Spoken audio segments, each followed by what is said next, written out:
Okay. All right. Okay. Okay. Okay. Hi, I'm Noelle. And I'm Marissa, but Noelle calls me Pete. And I'm Blaine Christopher. And welcome back to Take it home. Wait, sorry. That's okay. That's my line. I'm sorry. Wait. Guys, I no don't fighting. call you Blaine Christopher. It's a new thing, yeah. That's why I was so caught off you were guard. I was taken like, aback. you've been one of my best friends for a long time, and I've never called you Blaine Christopher. I know. As we get older, we do more things to get attention, and that's my current thing is changing my name a little. So, Okay, love it. wait. No, I actually do love that. Thank you. Should I start going by Noelle Ann? Yeah. I thought about going by Marissa Therese because I feel like I have a cool middle name. Marissa Therese. Middle names are so underutilized. I agree. And I think I have a really pretty name, so I wanted to Wait, talk yeah. about it more. Blaine Christopher. Blaine It flows Christopher. nicely. It's really funny. I love it. That's a good way Anyway. to get attention. Thank you. Welcome back to Take It Home, you guys. Yay! Welcome to Take It Home, Blaine Thank you. Christopher. I'm a loyal listener. I know. Fun fact, Blaine used to edit our TikToks for us It's true. when we first started. Yes. It's Thank you true. for Months getting ago. us started. Of course. So thank you, Blaine. It was a lot of fun because I got to listen to the podcast before everyone else. Yeah, and it was good. It was just, I was editing my own stuff. And then on top of that, it was a lot. So, Blaine has a YouTube page I do. where they talk about books. Yes. I have a book YouTube channel called Blaine's Book Club. so cute. Check it out. Check it out. Check it out. Check it out. It's kind of my whole thing right now. So I feel like it came out of nowhere. No offense. That sounds like Yeah, wait, have you always been a bookworm or is this like a new thing? right. So when I was a kid, I was really into books, and every Christmas and birthday, I would get a Barnes and Noble gift card. And then, school and required reading, and then also plays, and reading a lot of plays came into my life, and I kind of stopped. And then it wasn't until your book club, actually, we read Beach Read by Emily Henry, and it really just kind of like clicked that I was like, oh, this is a great way to spend my time. And I just kept reading, and I made a book Instagram, and then like I've always loved making YouTube videos, so I was like, I'm gonna combine the thing, and now we have Blaine's Book Club. I love that so much. Yay. Yay. Yeah. We love Blaine's book club. I just feel like I spent so many years trying to figure out what I'm passionate about outside of acting, and books came along, and it just really clicked for me, and Yeah. I love it. That's Wait. awesome. Reverse, rewind. Yes. Who are you? You're Blaine Christopher. I'm how Blaine do we- Christopher. How do we know you? So I can also answer this, but I met Noelle in high school. we met for the very first time. Do you remember where? In a cornfield, yes. Wait, what? I didn't know that. The first time we ever met in person was in a cornfield. Yes. Why? Because- like in Spooky Woods or something? Yes. Wait, literally? It was in Spooky Valley, or in Spooky that's so Woods, appropriate. Kersey Valley. I don't even remember who I was with, but I remember being in a corn maze and running into you guys and being like, "Oh my gosh, hi!" And being like, "I saw you all in Les Mis, and you were so good." And then all three of you had gotten into Weaver, or I guess you and Darby, because Taylor already went there. And you were like, "Are you going to Weaver?" And I was like, "I'm on the wait list, so TBD." I remember being like, you're going to get in, girl. Don't then even I worry did, about And it. then I did. And then Noelle was like, I can't wait for Blaine to be my gay best friend. No, literally, I remember being like, "I want a gay best friend." Oh my God. Which is so like GBF. GBF. I was like, a gay best friend to go shopping with. And I was like, and I want a blonde, fun girl to be friends with. And a friendship was born. And the rest is history. And now we Even are though I friends did because we not go love each shopping. other. And Blaine also went to Elon with us. yes. for college. So Obviously. that's another Elon alum on our podcast. Wait, I just need to clarify that the idea of having a gay best friend is like problematic. we're making fun of it. like we're making fun Yeah. of it. Like, Also, we were children. yeah, That yeah. was like, yeah. like I'd rather you be like, I want a gay best friend as a child than I hate the gays. I mean, okay, fair enough. I guess I wasn't homophobic. I was just like, gay people, that's so fun. And now it's like, And it is. and it is. I love that. Wait, but yeah, we Truly. met in a cornfield, and then after that, we went to high school together. Then Blaine came to Elon, where they also met Pete. Pete and I had like this random 2 weeks of a summer together. We were like really close. Wait, I remember Was this. it the one When you were visiting from summer stock. Yeah. It was like between my junior and senior year, I think. I came early to move in, and yeah, that was fun. That was a good time. We were the Partners Place crew for a Yes. Oh my couple God, weeks. the Partners Place. You guys, I was thinking about Partners Place yesterday. I was talking to someone about it. This was Tara. where we lived in college. Yes, The it was an apartment apartment complex. building. This apartment building, each apartment came with 3 bedrooms, 3 bathrooms, and a like huge living space. And it was $500 per person. Yeah, and we had like a sunroom also, and like That a den. sunroom was so amazing. Yeah, with, like, French doors. washer, dryer. And I had the big room in my apartment, and it was giant closet, giant bathroom with a ton of counter space. Like A sunroom in New York City would be like an extra $1,500 on the rent. No, Yeah. literally. But it's crazy. Like $1,500 for that entire thing. it was pretty. I don't know if I guess it was kind of nice. It was a little crusty. Okay, mine wasn't crusty. Mine was a little like there were a lot of bugs. We had Fair. like infestations. Oh, I did not have that. I Maybe didn't it was just either. mine then. But I remember my parents were with me one day and we just like saw all these little bugs on the ceiling.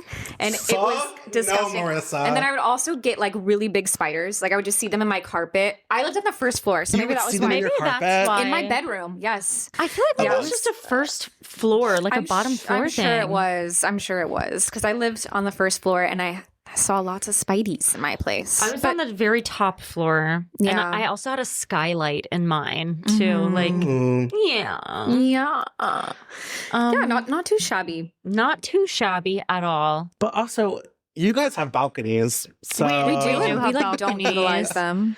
We I don't. don't utilize mine enough. I like used to have plants out there. I just feel I did too, but then we got in trouble. Or I remember our Oh, management saying yeah. like, you're not allowed to, because it's technically a fire escape. So we're technically not supposed to have anything on there. I wanted to get like a little table and chairs. the thing. Little Yes, something. that would have been cute. in what universe is that technically a fire escape? It literally is a balcony. I mean, it is, but it's a fire escape, but it's a big one. That feels so rude. See, No, I know. They should let you have plants. Yeah, I know. I would utilize. I'll still be able to escape with my little Yeah. olive tree that I had there that died within a week. I don't know why I thought I was going to have an olive tree on my. Well, because because that's cute. Well, And you were living yeah, for but the fantasy. could I truly like have an olive tree? Like, Yes. Yeah. can they survive in this weather? Because I bought it from yes. Trader Joe's, and I was like, I'm gonna grow olives on my As little you should. terrace. Wait, that'd be so cute. I mean, See, I if would you were love like, that. we were having a martini night, and you were like, those olives right there, I grew them. They're from my garden. like that would be yeah. Also, did you guys know that olives they're all marinated? Yes. I But found that out like a couple years ago. They don't come off of the vine or the tree, whatever it is, like tasting like that. yeah. So I kind of wonder what an olive tastes like unmarinated. Oh, like a raw olive. Like I don't think they're that salty. Do you think they're I could hard? I could be wrong, but I'm pretty sure.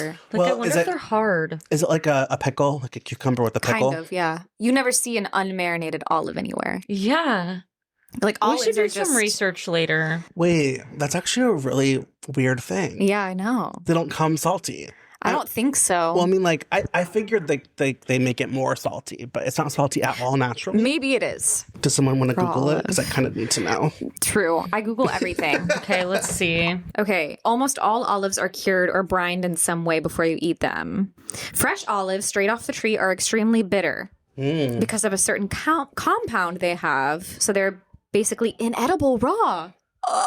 So wow, that's crazy. So they are pretty much inedible. That would make sense Wow. if we haven't seen them around. Yeah, I guess so. Wait, that's so weird though. Yeah, I know. Guys, I we're love learning. We are learning. learning. We learn something new every day. Should we talk about our sip of the week? Yes. What Sip is of the it? week. So it's pretty simple. We have Noelle here doing dry Jan. So we're drinking some tea and we're being super wholesome. This is apricot jasmine tea with lemon and honey. It also might still be very, really hot. I know it's low-key steaming. Do you know the trick? No. You just like slurp it and then you can like drink it while it's super hot and it doesn't burn your tongue. Is that because you're like sucking air in too? You know how you can slurp soup? Yeah.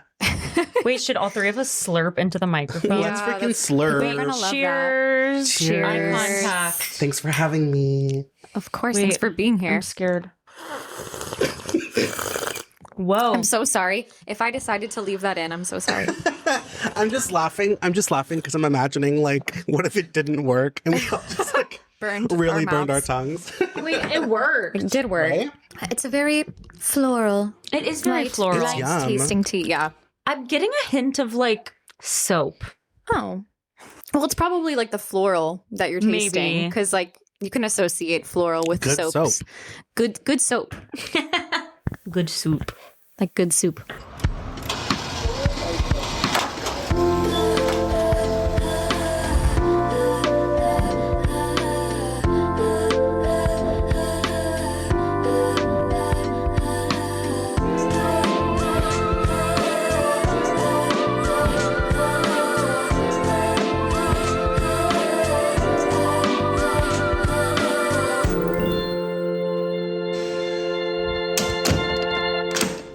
Okay. You know what time it is.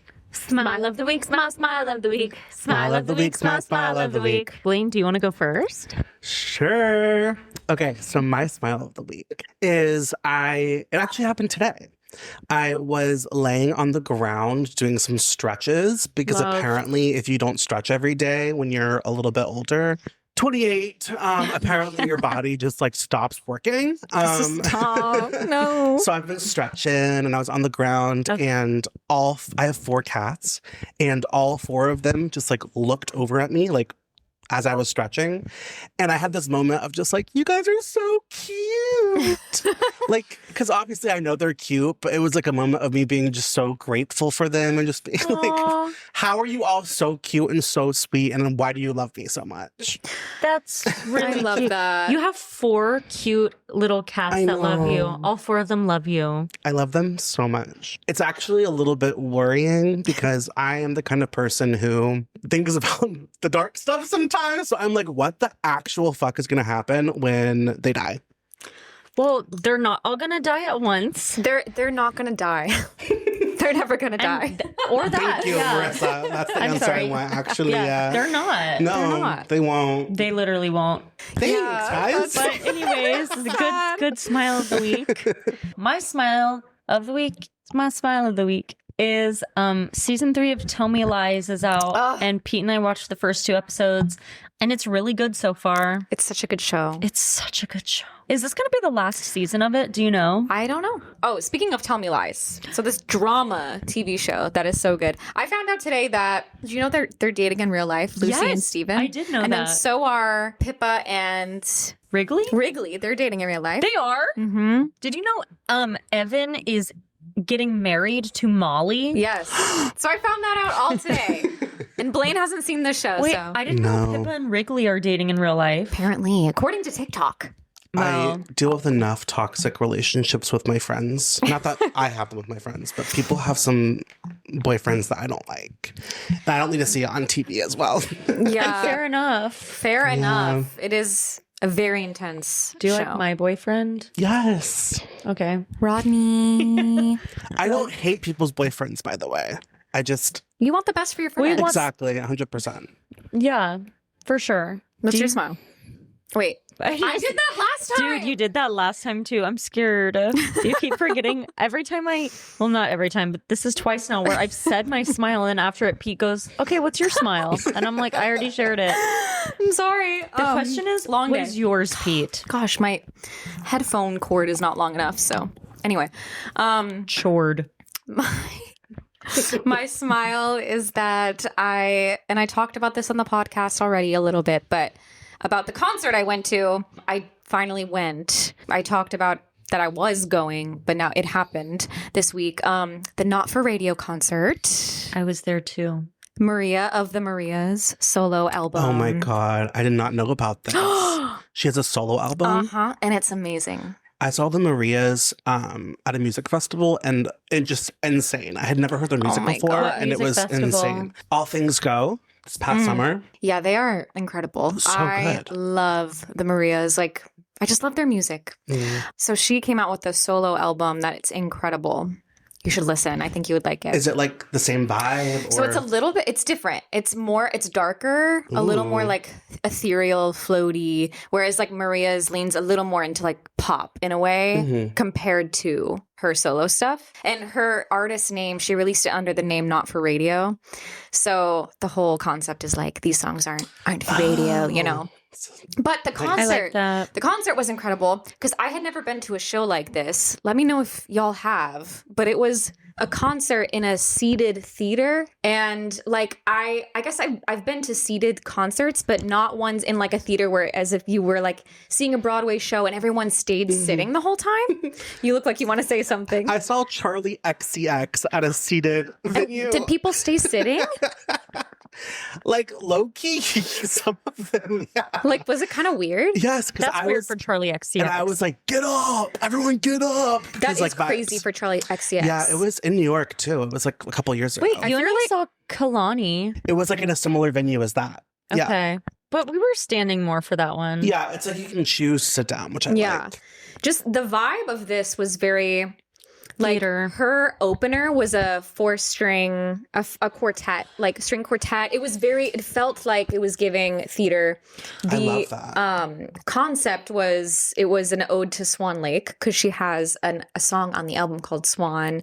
So it just felt very like a hybrid of like theater and music, which is like, I imagine what I would do.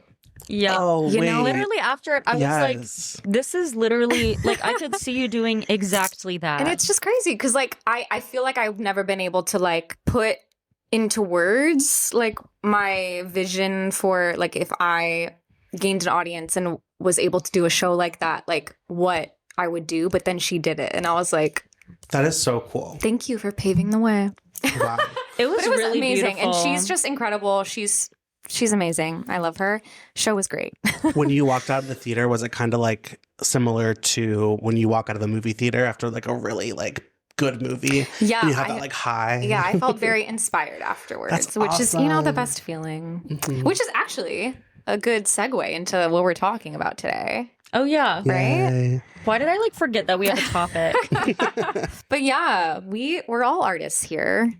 And We are. Blaine had the incredible idea to kind of each choose something today that, like a piece of art that has really impacted us throughout our lives. And whatever way we wanted to take that, I guess, you know, we haven't discussed this prior, so I don't know what these two were going to say, but we're just going to talk about art today and the impact of it and how it's shaped us as artists. And Something important to chat about. yeah, I think especially in the age of AI and social media, I do think that sometimes art, like social media can be a good way to spread art in some ways, like if you're posting like your painting or even just your art in general. But I do think that it's taking away from live experiences a little more, and just especially with AI, which is not human. Not human art. Yeah. Not good. Yeah. I can start if you want with like the idea I had yeah. Begin. for this. So as we talked about a little bit earlier, I've gotten super into reading and I have a online book club. Well, it's not really a book club. It's my YouTube channel and I just thought it'd be a cute name, the alliteration. But anyway, so I was reading a book called Evenings and Weekends by Ocean McKenna. And Oh my God, this honking. I'm talking. God. I was reading the book and this character had basically a monologue that perfectly described my issues with my queerness, sex, and dating. And in a way I have never been able to like verbalize in like therapy or like talking to friends. And it was so spot on. I felt so seen that I was like, I can't believe that someone else was able to verbalize how I feel so well. And that was like one of those kind of cliche moments where I was like, the power of reading. And just felt so magical and with the books. And that's like why I think reading is so important for people to get like back into, because it's a whole nother medium that like can show you different perspectives, can heal certain parts of you, and is also just like a really healthy way to entertain yourself. Yeah, it is. I agree. It also makes you smarter. Yeah. I'm really really smart. You're so smart. Yeah. So smart. I love that though. And so I was just like thinking about like, has there ever been art for you guys where you saw yourself so clearly and felt inspired? Which is kind of like, I was getting goosebumps when you were talking about the Maria's concert, because I was like, that's exactly what I felt when I was reading the book. Yeah. I'm going to change my answer from what I was going to say, literally just like right now. Slap. So I was going to say Beau the Musical, which is a musical I just recently saw that I thought was incredible. I'll give them a shout out. It just closed, off-Broadway show. But since we're talking about times when we've seen characters or ourselves in certain characters, I guess I will say Violet. I mean, that's just kind of like obvious. I talked about it in a couple episodes ago. And Violet is one of my favorite musicals. It's about a girl named Violet from North Carolina, which is crazy because that's where I'm from. But she has a scar on her face. It's based off of the short story, The Ugliest Pilgrim. And it's just pretty much her journey trying to heal her scar. And she goes through all these great lengths only to find out that it's not what matters on the outside. It's what's on the inside that counts. Sounds cheesy, but it's like, it's very beautifully done and in a not cheesy way. And that's the first time I was like, oh, I need to play this role because I also have a difference on my face. And like, I totally get what she's going through and feeling like you want to do everything in your power to change the way this one thing looks. Whereas like, and even to me, like, I'm sure I've always thought it looks so much worse than people thought around me. I don't know, but I just really related to it. When you first encountered the musical, like, did it heal any part of you? Did it like feel like inspire you to like something personally? So it was kind of a crazy journey for me, actually. Funny enough, one of the other girls from our musical theater class, I knew Violet was her dream role. Drama. And she mentioned to me, she was like, because I like, when we found out we were doing Violet, I was like, ooh, girl, you better go for Violet, which is so funny. Now, looking back, I was like, you better gun for it. And she was like, Noelle, you'd be a really good Violet too. And I was like, oh, and I was like, I don't really know anything about the show. I researched it, and literally within like 30 seconds of researching it, I was like, oh, so I will be playing this role. Actually, obviously I didn't say that out loud, but I was like, okay, so yeah, like I'm actually going to play this because this is so similar to my life story. And I was also doing The Artist's Way at the time. Shout out to The Artist's Way. That like changed my life. I was just going through a really hard time where I was like, I remember I had this mental breakdown one day to Heidi, our accompanist at Elon. And just because I was one of the only people who didn't get a call back for like this cruise ship that came and did auditions at Elon. And I was just crying. And I was like, do you think it's because of my eye? And like, we just had this whole thing where she was like, some people are shallow. So like, if that is why, like they suck and blah, blah, blah. But I was just kind of like, oh my God, like, can I do this career? And this was at a time also when my eye was like it did not look like this one really at all. It was a time when my eye was not looking too good. And so I was like, how the fuck am I ever gonna be an actor? And that's why I didn't do film acting for so long either, because I was like, the camera's too up close, no one's gonna cast me, my eyes are too distracting. Just like these things I had told myself. Your inner saboteur. My inner saboteur. Drag Race reference. Oh, I don't know, I just kind of like said that. No, I mean, it's also very relevant and very real for a lot of people. Saboteur. So I talked to Kim Shively, one of our acting professors, and I pretty much told her the dilemma I was having. And I was like, what if I'm never cast as anything because of my eye and blah, blah, blah. And she was like, girl, you need to do the artist's way. And she was like, that's all, like, that is not true. If anything, it makes you different. It makes you stand out. It's cool. Like, you need to do the artist's way and learn to love yourself, girl, kind of. And so I did it. And I don't know, like, it just kind of changed my life. Like, I suddenly got this newfound confidence where I was like, oh, like, this is something that I've tried to hide from directors my whole life, and been like, when I would get new headshots, be like, if you could like try to make my eyes look this as close to the same as possible, that would be great. Like, maybe, like, I don't want people to notice.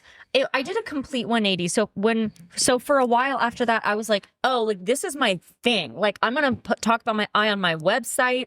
I'm gonna like use it to my advantage, and I'm gonna play like have this story to tell, so I'm gonna share it. Now I feel like I'm not in the middle, like I'm definitely past my like trying to hide it, but I think for a while I was really just like, my eye! Like, and now I'm just kind of like, you know, I don't need to like make it, I don't want my career to revolve around it necessarily. And it won't. But I think there's a period of time where I was like, I'm gonna use it to my advantage, and it's how I'm gonna I don't know, but now I'm okay. Your evolution with your confidence during that time was so inspiring. I remember it very clearly. Really? Yes. And it was right after the Artist's Way. And I don't know if I've ever told you this, but I actually, Oak House was like a coffee shop on our campus.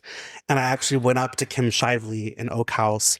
And I was like, thank you for whatever you said to Noelle. She didn't really tell me what you said to her, but I like can see a big difference in like my friend. And she seems so much happier after the conversation. So I just want to say thank you for whatever advice you gave her. And she was like, you're welcome. Of course. And then she was. And she had like some work I interrupted her with. And I was like, oh, well, I'll let you get back to your work. And she was like, thank you. Why is that like so Kim? Like her just being like, you're welcome. But yeah, I didn't mean to just go off on a whole tangent with my eye, but I do think I read Ali Stroker's book. For those of you who don't know, Ali Stroker is an incredibly talented actress. She also uses a wheelchair. She won the Tony for Oklahoma on Broadway, the musical a few years ago.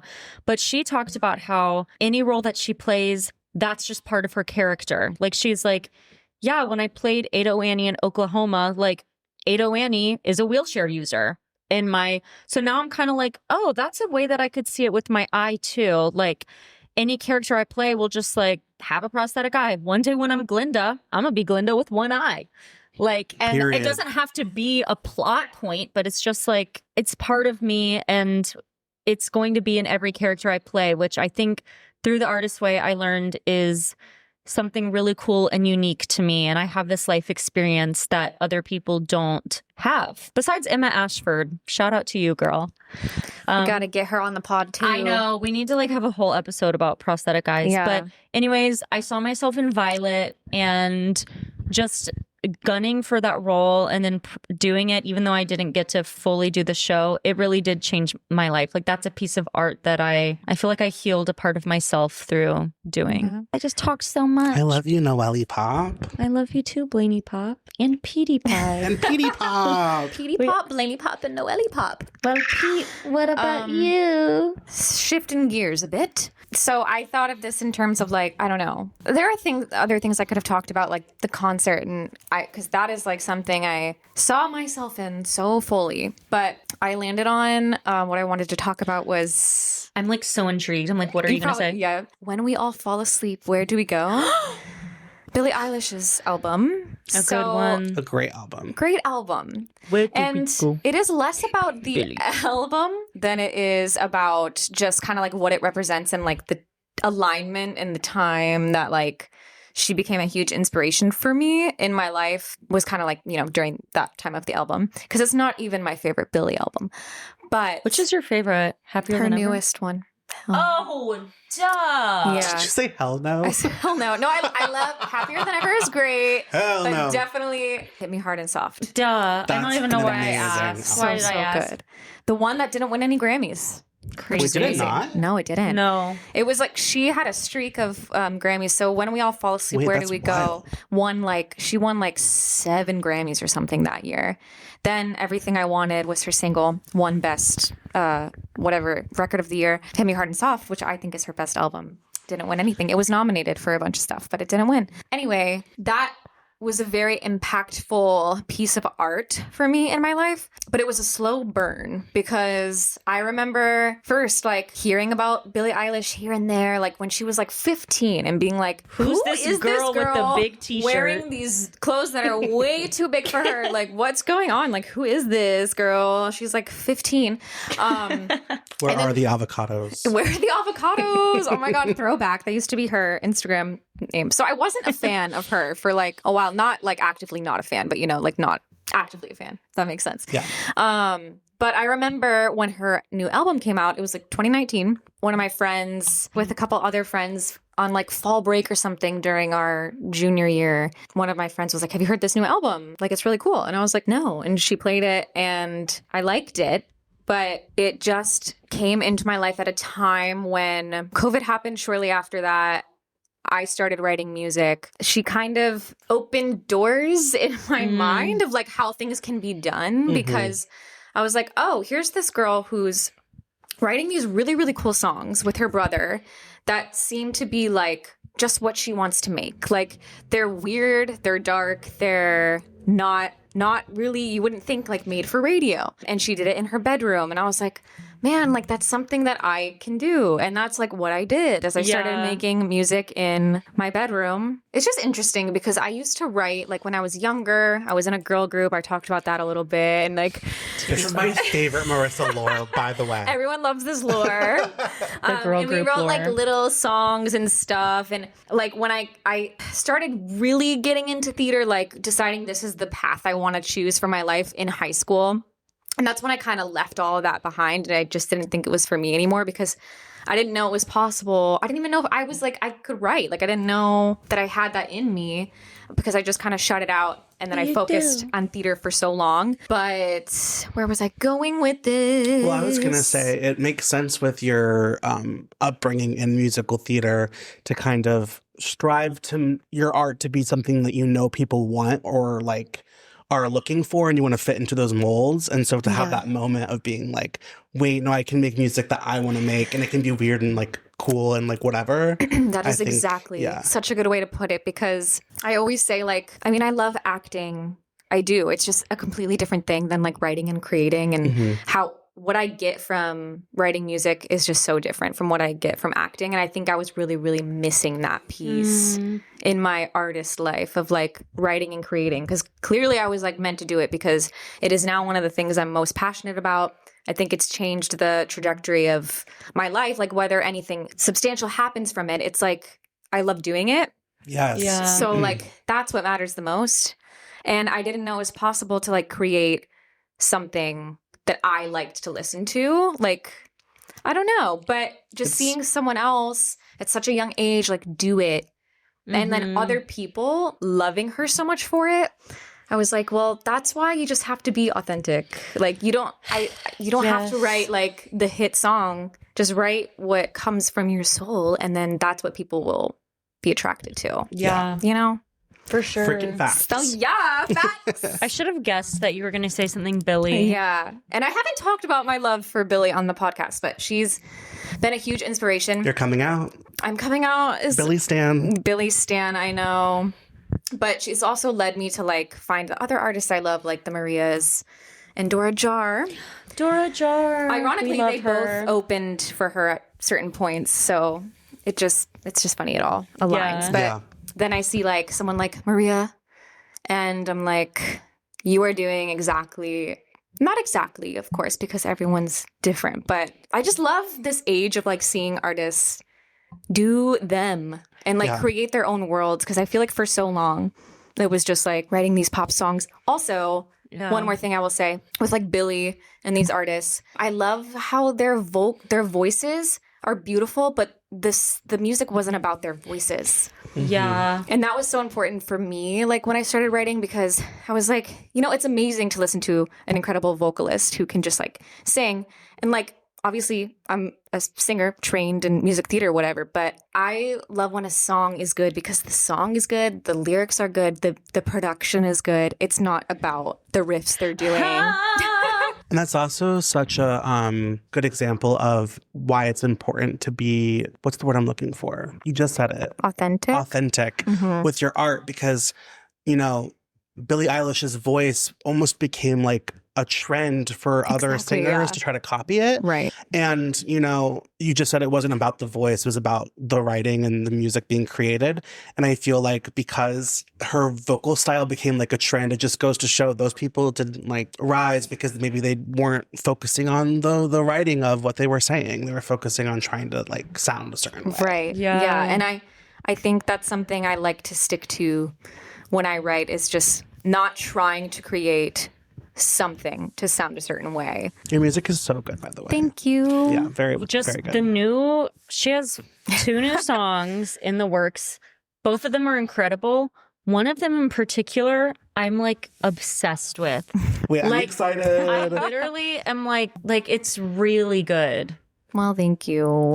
That's like exciting. really, really good. Yeah, I feel a newfound, good. like, I'm very excited to start writing again. I have been working on these 2 songs, so I've been so focused on like finishing them. Wait, but after the podcast, can you show Blaine? Please. yeah. Okay. Yeah. Are you jealous? Sneak Are peek. you guys jealous? You should be a little jealous. You have to wait for it to come out. You do? Yeah. You don't. It'll be soon. You do? You don't. Wait, what did you say?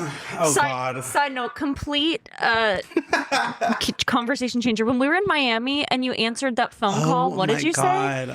You were like, you sounded like that. Really quickly, we were in Miami on a girls' trip. I somehow thought it would be fine for me to party at the club until what?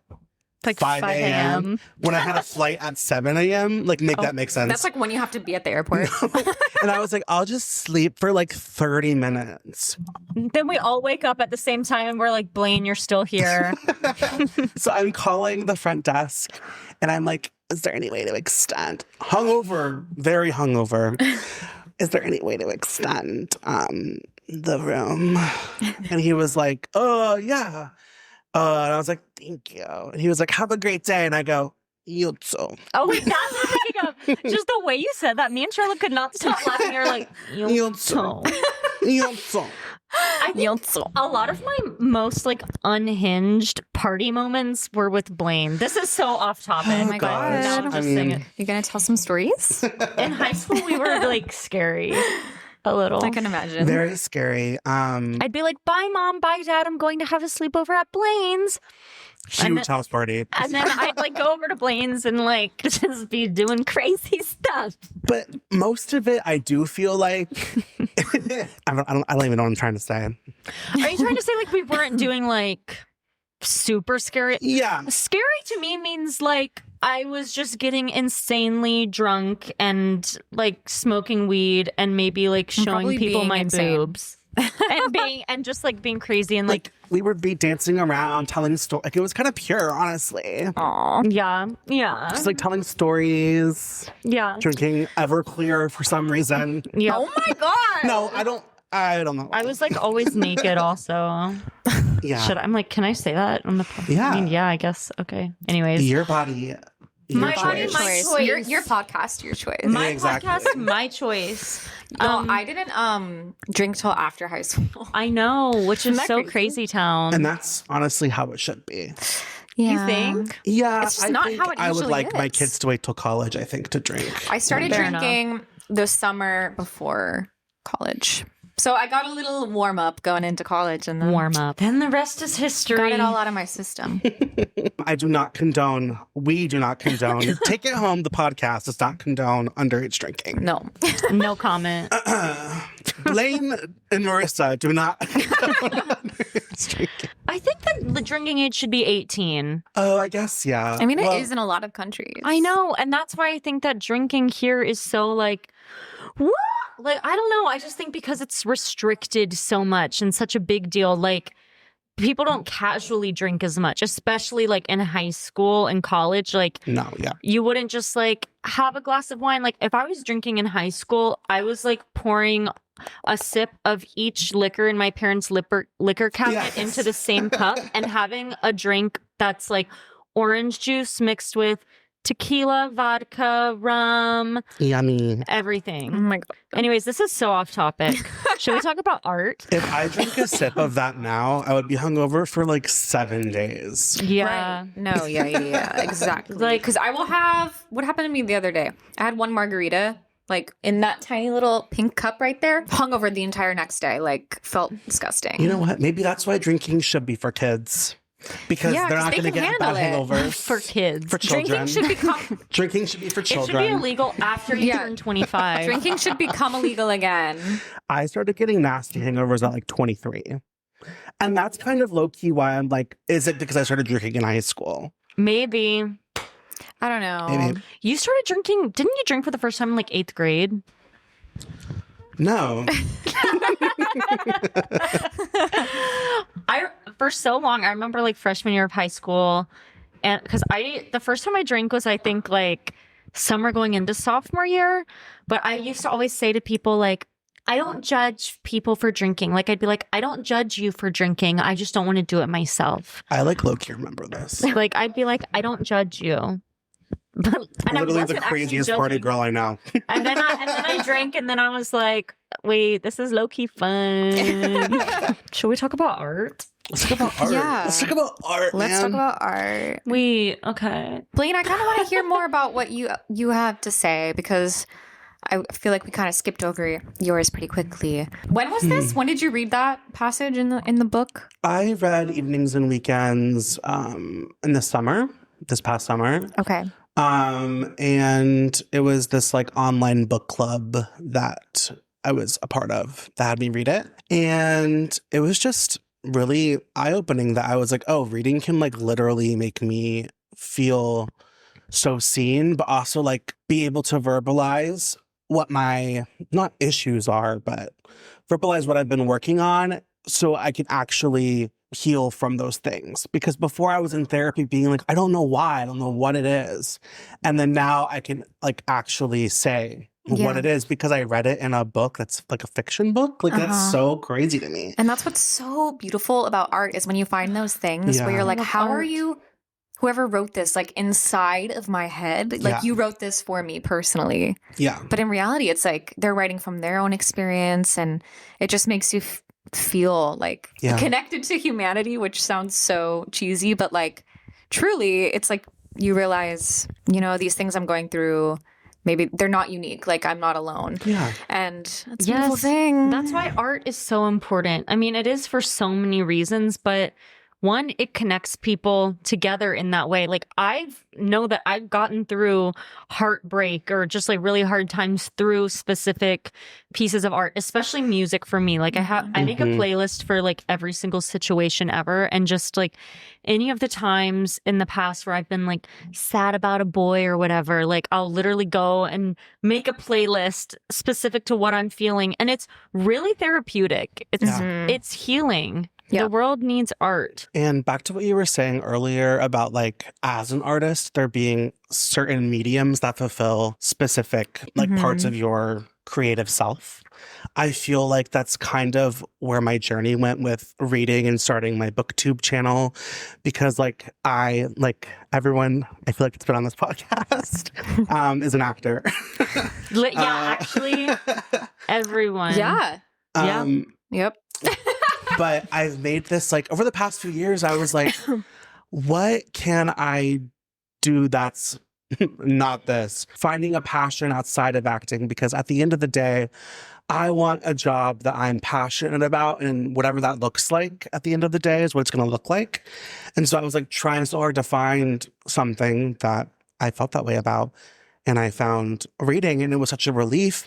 And it's like, obviously, you're like, how do you make reading a career? Well, I'm going to grad school for publishing. Woo! Yay. I start Tuesday, very scared. And also, I hope to grow my booktube channel as well, be a book content creator.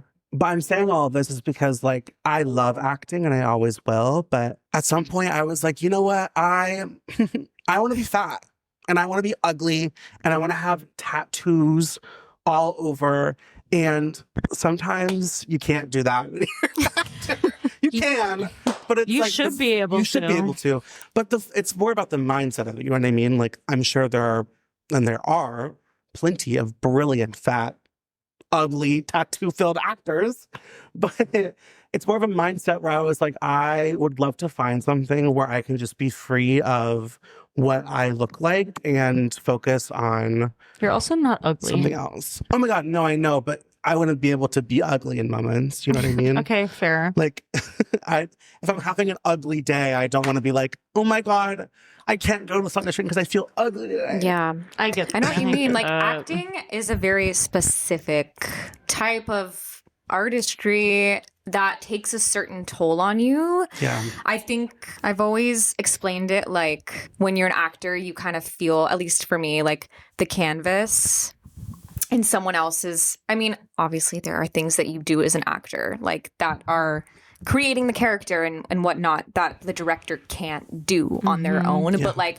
it feels like you are just like the blank slate and you are becoming this other thing. Whereas like with other certain mediums, you are like the painter painting on the canvas. Yeah. And both are cool. It's just like, it's a certain thing and it's hard. Yeah. But yeah. I want to clarify that I think you can totally be fat and be an actor and have tattoos and be an actor or whatever. I know myself for my own like freeness of my mind. Like I wanted to be free of those like shackles in my brain of trying to fit into a certain mold because I tried to do that for so long and I still want to continue acting one day. I'll be in a play. You're also, Blaine is an incredible actor. Thank you for saying that. It's really sweet. I mean it. Thank you. I just want to be crazy and be free and do other things and find other things that fulfill that creative part of myself. And hopefully this is what it can be for me. So we'll see. Seems like we're it's ever changing. It's fulfilling you right now. It is, yeah. Also, I love that one of the reasons why you like kind of touched on this earlier, but this book that you read, what is it called again? Weekends, Evenings Days, and Weekends by Ocean McKenna. Evenings and Weekends. I'm like weekend, day. Weekend days, hours. It started your new love for queerness in books. I feel like, that's one thing, or at least when I've talked to you, that's a reason why you're going back to school because you're really passionate about queer stories. Yeah, well, I'm going to go off a tangent again. But it's like something about growing up queer and being in the closet, it makes everything feel so secretive. So being in the closet and being queer as like a kid, for example, versus being straight as a kid and not in the closet and being able to, you know, have a normal date with a person, your parents like, okay, be home by 7 p.m. And maybe you can like have those little tiny moments in public. When you're in the closet, you're having those in secret, and therefore it puts a lot of young queer people in danger, especially like sexually and et cetera, et cetera. I feel like if queer people, when they're younger, could have some kind of real representation in what media they're consuming and can see like a pure like relationship in a romance book, for example, maybe they'll think twice about putting themselves in these dangerous situations with dangerous people because they can understand that your queerness doesn't have to be like this dirty secret. It can be like you're just like everyone else and dating like everyone else. And does that make sense? Totally. It does. Yeah. And I so that's like a big reason why I want to go into queer lit, because I'm just thinking about how reading about people that are like you can change how you feel about yourself, and also can open other people's mind reading about people that aren't like them. Yeah. And that's another reason why I love reading, is that I feel like I am learning so many like different perspectives people have and really thinking about it in ways that I hadn't before, which is like one of the main things I love about acting as well, right? But like with those situations, I'm analyzing characters that I could play. In reading, I'm analyzing these characters that I would never play. Therefore, I'm gaining all of this like other knowledge that I wouldn't have before. You know what I mean? Art is crazy. Yeah. Art is crazy. And on that note, no, I'm just kidding. Well, that's really awesome. Beautiful. You're going to help other young people who are navigating this as well, you know? Yeah.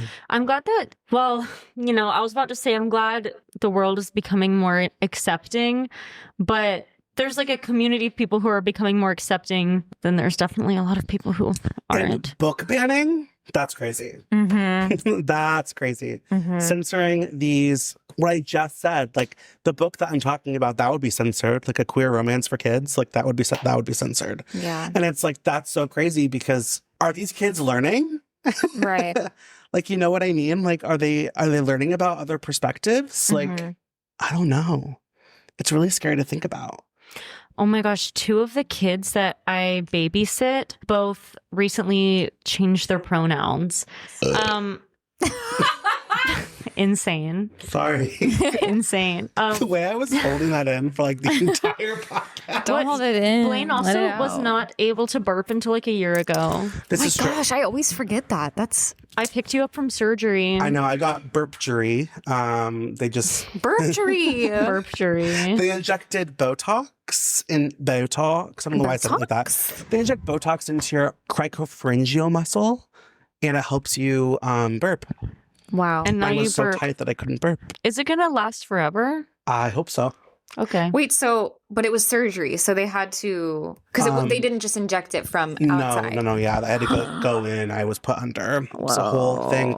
And do you know what's crazy is that also kind of dark. I was so scared about going under, and then I was like, if I died while under, I would never know. Yeah. Like I woke up and I was like, where am I for a second? So like if I died, it's like okay.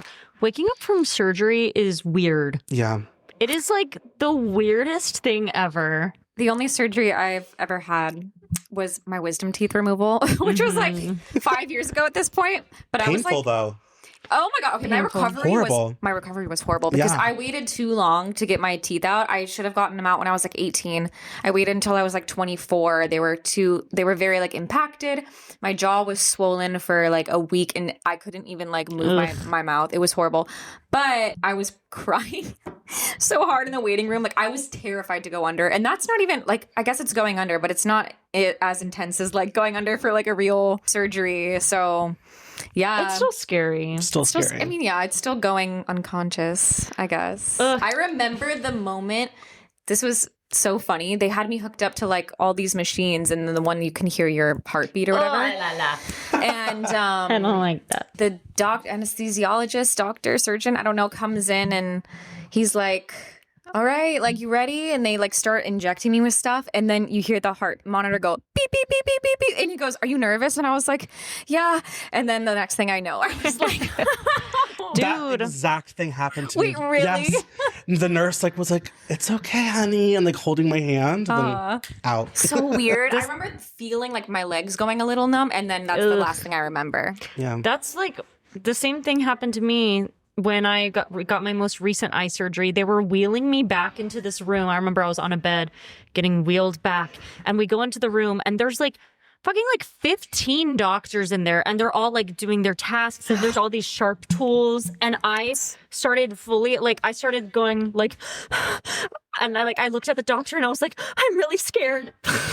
And like the doctor was like, okay, we're gonna make you feel better. And I already had my IV in and then I could not remember after that. He made me go to sleep immediately. Do you remember when we were in the hospital together and we could not stop laughing when they were rolling me on the bed? Yes. They were like rolling me into like my whatever. You're like CAT scan. And I was like, bye. Losing it. I was like, could not stop laughing. And then I'm just like cackling all the way into this like very sterile room where no one else is And they're laughing, rolling obviously. you? Yeah. I feel like that's a version of like giving yourself the ick, you know? Like No, it was exactly. We were like, not me on a hospital bed right now. Wait, you guys, low key. Wait, I'm like, do I want this in the pod? Yes, sure. I got this slight ick from Rodney the other day. I actually almost texted you because he went through. Who's Rodney? Rodney is my boyfriend on the his Okay, name on the I was podcast. wondering because I was like, I heard you did Christmas with Rodney on the podcast, and I was like, who the fuck is Rodney? Rodney is my boyfriend. New character unlocked. Yeah. He He's a went through a character. revolving door the other day, and I was kind of like, ew. Were you like I don't even remember watching where him we come were. out? Or Like, I went in before him. So, like, I went through the revolving door and I go on the other side and I turn around and look at him and he's, like, walking through it. And I was kind of like, not him in a revolving door. Stop. That's so funny. That's so real. I literally almost texted That's so you, Pete, real. being like, ew, like, Rodney just went through a revolving door and it gave me the ick. Do you think he would like laugh I'm about that or crying. be like He kind of probably sensitive? confused, right? I think he might laugh. Sometimes he doesn't get it. Like, I've shown him TikToks before of like girls posting their boyfriend and being like, my boyfriend is giving me the ick, and he'll just be doing something. Sometimes he laughs at them. Like, I showed him one the other day he thought was funny, and it was like this girl took a video of her boyfriend's plane taking off, and it was Yes. literally an airplane in the sky. And she's like, why do I have the ick from this being my boyfriend's airplane right now? Like, not him taking off. And like, Ew, He's, like, in there. he thought that was funny. The comments on those get me. They're like, not him like all buckled up in there, like sitting. Like he's a little ant up in that sky right now. literally. Weird. It is funny. Ew, one of the Eating times, snacks on the plane. yeah, like sitting Snack there, time. like being like, there's no can I control." please have some water? Like, you know, like, ew. Eating the cookies. I saw Eating the someone be like, I got cookies. the ick because my boyfriend ordered apple juice on the plane. I was like, wait, I love apple juice. I do too. But there are things that like my friends can do. Like, I wouldn't get the ick from you guys ordering like, or you guys going through a revolving door. It's also not like the real ick. It's just kind of like, It's like, that's my man. yeah, there he goes. Also, sorry, I interrupted you earlier with my burp. You were talking about a kombucha kid. Oh, the kombucha fam. That's what I call Kombucha this one kid. family. I nanny. Their kids are I'm like genuinely about to burp again, like while you're talking. I'm Do so it. sorry. Burp. Okay, I think I'm good. Sorry. You're fine. Kombucha fam. They have 2 kids. They're like 6 years old and 4 years old. And they both changed their pronouns. And I admire those parents so much because they are so accepting. They just let their kids be themselves. I remember when that first happened, I came over and the mom was like, by the way, so-and-so now uses he, him pronouns, and so-and-so now uses she, her pronouns. And just like, I was like, okay, cool. But I just love it because I think especially around like kids, people are like, they're too young to know, whatever. Who the fuck cares? Also, Literally. like, it's so funny now too, because knowing both of these kids, like the one who uses he, him pronouns, like he's always loved more boyish, quote unquote, things like, and always wanted shorter hair and blah, blah, blah. And same thing goes with like loving princesses and stuff with the child who uses she, her pronouns. Not that that even means anything necessarily, because you can also use he, him pronouns and love princesses. And like Yeah, of gender's a course. social construct And, and like, it's all on a spectrum. I want to be very clear. Kids know. Because when I was a kid, I'm non-binary, by the way. My stepmom at the time, I remember this so clearly. I was like in the mirror in the bathroom, like combing my hair. And she was like, do you think you're a girl? And I was like, no, that doesn't feel right. And then like later on, I was like, but being a boy feels wrong too. And I remember thinking that like freaking 7. And so it's like, obviously I didn't know what non-binary meant, but I've always felt like neither. And so it's like kids know. If the kid's telling you there's something, Yeah. they probably are. And if they're not, let them experiment. Who Exactly. cares? Ultimately, they're not going to be influenced by anything, you know? Exactly. Like, I was Yeah. influenced. and I think that's yeah. like the fear of people like exposing their kids to this stuff at a young age. But it's like, let them have the information. I and came then- from a very like strict, more conservative background, and I was the biggest fairy alive. Like, I'm sorry, like there's not really much outside influence that makes people who they are. Yeah. And I think just also like, and you see it a lot more with New York kids, like they're taught this stuff. But like for other people, like, hey, this is how our world works, and there are people that are different from you, and this, that, and then they can understand. They can almost, when you teach them from a young age, it's like they just look at it all as the way things are. Yeah. Not, like learning about it down the line, and these people are different. You know, it's just like these are people, and everyone is different from each other, you know, and it's just like a baseline of like, be who you are and accept others for who they are. And it's all normal and all, you know? Yeah. Does that make sense? One time my little sister was like, "You're gay, right?" And I was like, "Yes."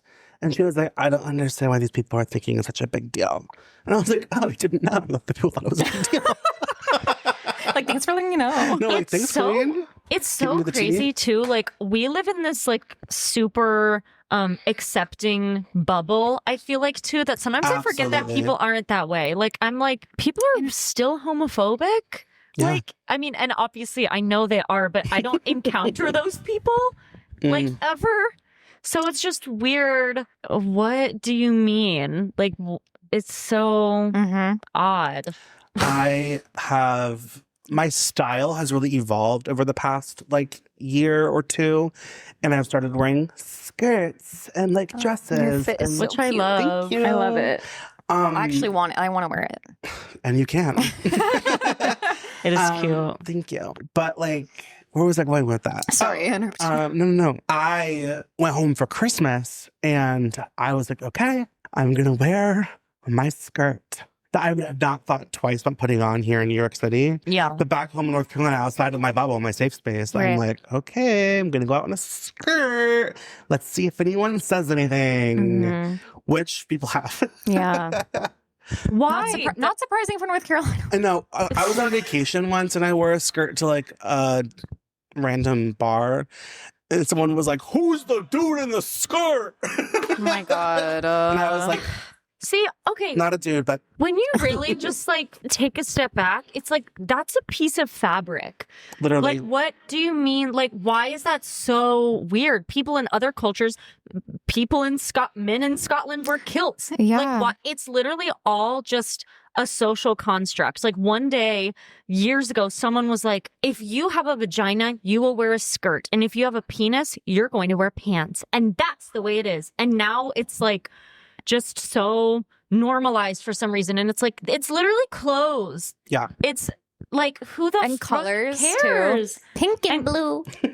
Like, what? It's like, why does that? It's all human made. It's all human shit, made, like social construct. Yes, like sexuality obviously is not human made, and but gender is. Like, gender is all a social construct. Like, people are born with penises, people are born with vaginas. Gender, on top of that, is all made up. So it's like, okay, this baby has a penis, so you're going to get him race car bed sheets and give him these building blocks to build with, and he's going to wear blue. And this is the girl. You're going to buy her Barbies. Yay. It's funny because like my dad, love him down. He's not the most understanding of the whole gender thing or lack of, but he let me play with Barbies growing up. Like, he was really good about like letting me play with the girly stuff because like kids want to play make-believe, and Barbies are a great way to play make-believe. You know what I mean? So it's like, who cares like what you're like, if you're playing with the opposite gender's kind of toy or whatever. Yeah. And even if like, and I don't know if this is true or not, but like, even if scientifically it is proven that females like Barbies, more females like Barbies than males, and more males like pickup trucks than females, like, I liked both. Yeah. Well, even if that is like a scientific fact, which I don't know if it is or not, it might be, but like, that doesn't mean every single person, and who cares? Like, I don't know, it just doesn't make sense to me. I'm like, everything is a social construct. Who cares if someone wants to wear something different from what most people normally wear, or like dye their hair pink or whatever? Like, just let people too. live. It's like, to a certain point, like, if you really don't understand it or don't want to understand it, it's like, then just let people be. And if it doesn't affect you and it's not harming anyone, then I don't know why you have to have like a strong opinion about it. And that's what bothers me a lot, is like, why are we caring? Why do you care? Mind your own business. Exactly. Like, then don't do that. If you're a man and you don't get it, like, then you don't have to wear a skirt, and that's great, and that's your truth. It's giving overcompensating for something also. It's weird because it's like, it's the people who like care so much and are like, you can't wear a skirt, who are like posting it on. Imagine going on Instagram and being like so hateful like that. Like, what? Why?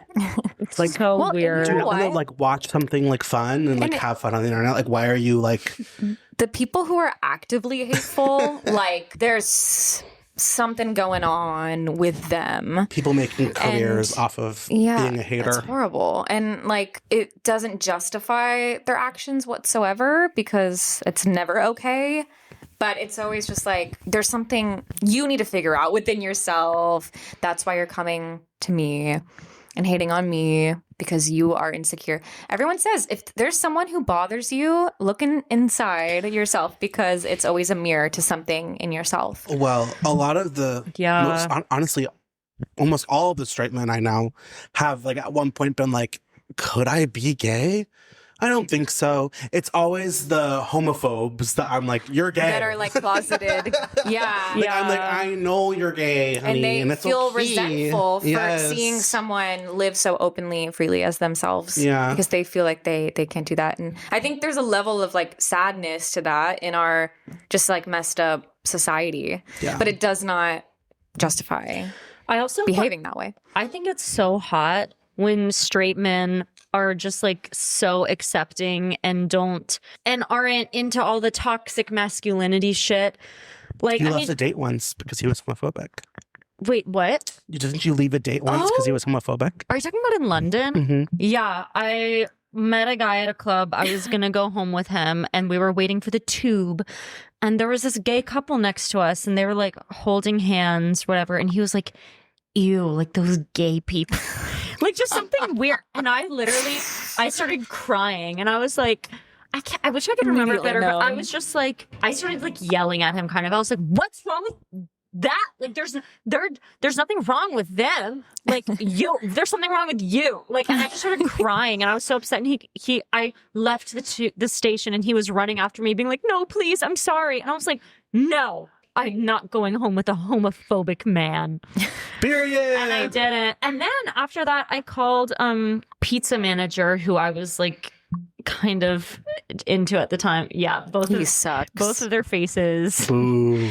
And I called him crying, and I was like, I just got in an argument with this guy, and I was about to like tell him and be like, he was being homophobic and blah blah blah. Before I even got to that, he goes, wow, you argumentative? Shocker. Bro, come on. And that's the moment when I knew that I was going to have to end things. Because I was like, I'm not very argumentative. Mm-mm. Like, and that says something a lot, that we argue so much to the point where you think I'm an argumentative person. One time I was dating this guy, and Noelle goes, Blaine, he's a no. And that has been in my vocabulary for the rest of my life. Yeah. Okay. But it's like, and he's a no. I actually remember saying that to you. And I say that all the being time. Like, he's a no. He's a no. He was a no. Oh my God, this guy that Blaine was dating. And then, wait, I'm sorry, but I have to say, and then a couple years ago, I was drunk at a bar in Greensboro, in our hometown, and I went, this is so crazy. I was drunk. I didn't even think it was weird. I went up to him taking a video of him, and I said, look, Blaine. Can I say his name? No, we shouldn't say his name. Okay, let's pretend like his name is Gary. Okay. I go up to him with my phone. I literally am like inches away from his face. I'm like, look, it's Gary. I like just took a video of him and then sent it to Blaine. And I was so bored. I was like, you realize you were next to his face. She's like, hi, it's Gary. Insane behavior for me. So Gary and I weren't like boyfriends or anything. We were just like going on dates. He was weird. Yeah, but you know what? I'm probably the weird one in someone else's story as well. So yeah, but not like that. He wasn't like problematic weird, I don't think, was he? No, but he was being very PDA and like touchy with you, but in weird, like it was like a group of all of us in the car, and it was him meeting all of your friends, and he's in the backseat like trying to make out with you, and we're all like, hello. And we weren't even drinking at this time, I don't think. I'm pretty sure we were all just like hanging out. And we were like, why is this guy trying to make out with Blaine like next to all of us right now? That is weird. Anyways, art.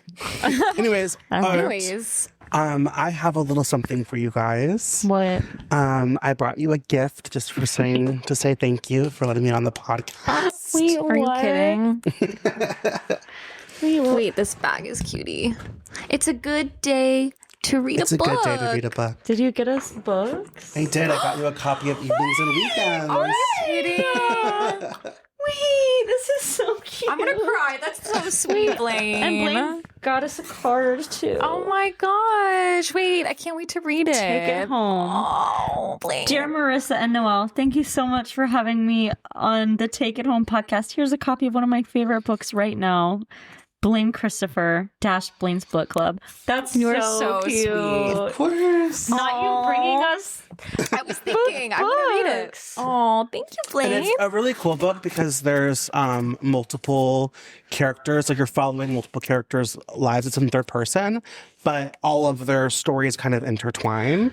Yeah, I think there's something in it for everyone because there's so many characters in different stories and they're all dealing with their own things. And my favorite theme in this book is the idea of miscommunication.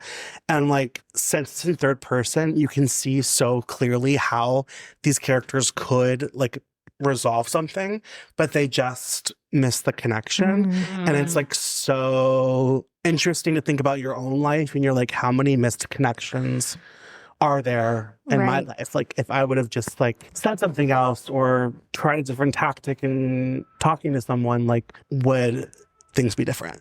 I love that. Yeah. Wait, Oh my I'm gosh, I'm excited so to read it. Thank excited. you. Of course. Blaine. Not you getting us presents. So It's a good book. sweet. And if you don't like it, that's okay. I feel like I will. I feel like I will too. We'll see. And I'll keep you updated when I read it. Cute. But yeah, what's the take home? Read a book. Take home, read a book, wear whatever you want, be whoever you want. Stay away from homophobic men. Yes. And go Support artists. What is the word I'm looking for? Go. Consume some art. Yeah. Yeah. Or create some art. Or And create it. think about the things that have impacted you. It's so funny the people, not me like starting a new topic Let's as we're do doing it. a take home. So many people like don't claim they don't care about the arts or like don't care about funding them and stuff. But like they don't realize that the arts are also the TV shows that you watch and the music that you listen to. And it's all around Movies you. and everything. Like all of the actors you see in movies probably like went to theater school. Mhm. A lot of them. That goes for like a lot of things, like people who are homophobic and transphobic and don't like queer people. It's like, but they love watching The Traitors that's on right now, which is like the most queer reality show ever. I still haven't seen Not the most, but there's a lot of queer people on it. And it's like, we are your entertainment. We are like, why? Well, I don't know where I'm trying to go with this. Like, why are you so hateful when like you do like us if you think about it? Yeah. I love that. That's a good way to put it. Why do you say you don't like art when you like watching a movie? Yeah. That people forget, like, I think I don't they know. think it's just gonna exist, but like Yeah. don't think about the ways that, or like all the things it took to get the people who are creating these masterpieces Like people had to, you know, yeah, they go to school, all these things. Yeah. Like people, there's a lot that goes into it. Someone has to literally write and create a script. Yeah. And The- just like be given the space to like nurture that and like be supported in that way. And not everyone has that. And like, I just feel like it's so important. It is. It is. and fuck AI. I am not a, Well, yeah, it's really scary to think about when it comes to the arts specifically. wait, Tilly Norwood or whatever, that like new AI actress. That shit's crazy. I'm just Hi, like, why? I'm Tilly. I don't know. What's I the don't know what she point? actually sounds like. I don't know. I don't get it. Art is going to be created by AI at some point, but I don't like that. not all of it's going to be AI. And the AI art is not going to even compare to what a human can make because Well, the Mic drop. at the end of the day, it's like art is so human. it's a culmination of life experiences, Yes. you know? And you know who doesn't have life experience? AI robot. Tilly Norwood. Tilly Norwood does not have life experience.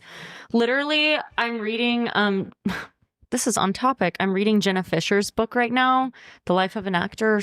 I can't remember what it's called. I read that in school, yeah. I'm really loving it. It's like making me feel a lot better about my life also, because she's like just talking about how she was so broke and a starving artist for 8 years before she booked The Office, and now look at her. Oh, she talks about how like all of the random like day jobs you have, like she's like, as an actor you're gonna have so many random survival jobs. You might hate them, but also just try to like make characters out of the funny people you work with, and like just take the life experience. And it's so funny because on The Office, Jenna Fisher's, who plays Pam on The Office, her character is the receptionist. She literally just works at the desk, and that was a lot of what she did for her day jobs. So she was like, going into the office, I knew exactly how to be a receptionist because that's what I did. And we always say like life experience is what feeds you as an actor. Yep. A big takeaway from that book I got was when she was like, it's been a while since I've read it, obviously, but she's talking about how you can talk about being an artist all you want, but you need to go out and be an artist and create and like do it. And it can be bad, but you need to do something. You can't. You can sit here all day and talk about being an artist and blah blah blah blah. And it's really easy also to do that, especially when you have a lot of training, because you actually were talking about this in a recent podcast where you were like, this career is difficult because your hard work does not equal success. And so it's like, it's really easy to sit on a couch and just talk about everything you've done. But it's like, you have to keep going and keep putting yourself out there and keep creating in order to succeed.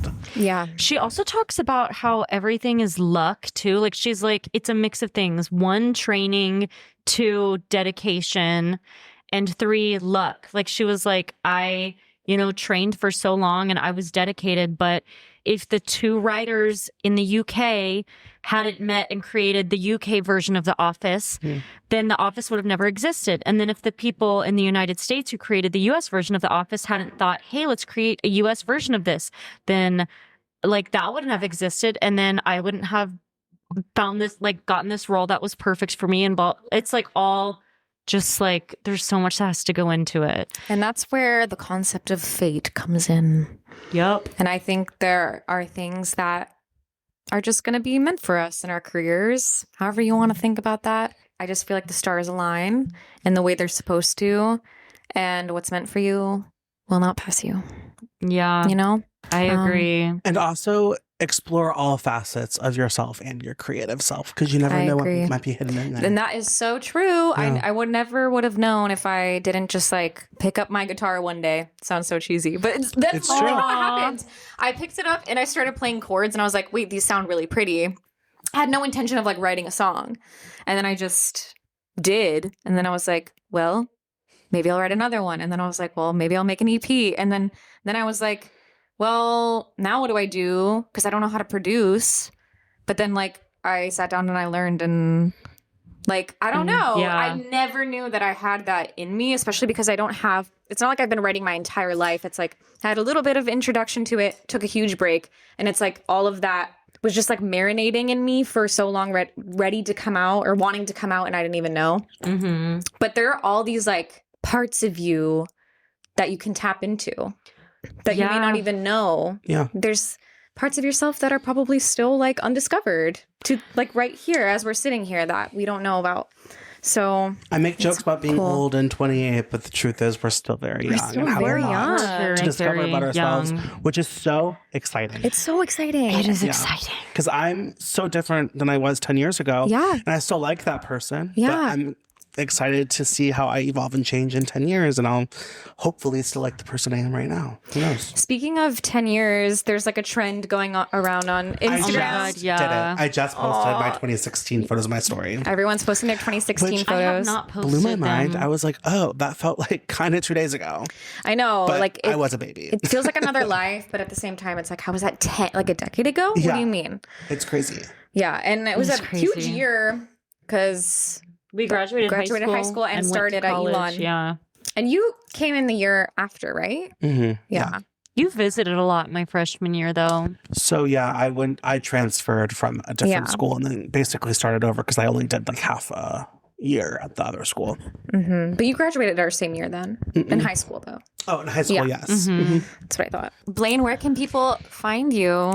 You can find me on YouTube at Blaine's Book Club and Instagram at Blaine's Book Club. What is your address? Like where I live. Yeah. Where can people find you? You can find me at 17 West 38th Street, apartment 60. Okay. There's someone like who lives there, you know? Somebody definitely like lives. Wait, we need to look it up after this. Yes. Okay. Well, thank you, Blaine, for coming on. This Thank has you been so much for having amazing me. conversation. This was a fun sode. Oh my gosh, I love you guys, so much. I love you. Love you, and thank you for the you. book. I'm so excited to read it. thank you. That's Keep so me updated on your sweet. thoughts. That's like, Will. yeah. You brought us little books. I know. I literally want to cry. Like, that's so cute. I know. Follow us at Take It Home Pod on all the platforms, Instagram, TikTok. You can watch this on YouTube if you're not already. Give us a 5-star review if you feel so inclined. And yeah, just subscribe. 5-star review. 5 stars only. Give us a follow so we show up in your feed every Thursday. We come out with a new episode. All right, here's our outro. Wait. My hand stopped working. Okay, goodbye. Goodbye. Bye. Ooh, you did something different this We time. did. It was kind of like contemporary dancey. Okay. Bye, guys.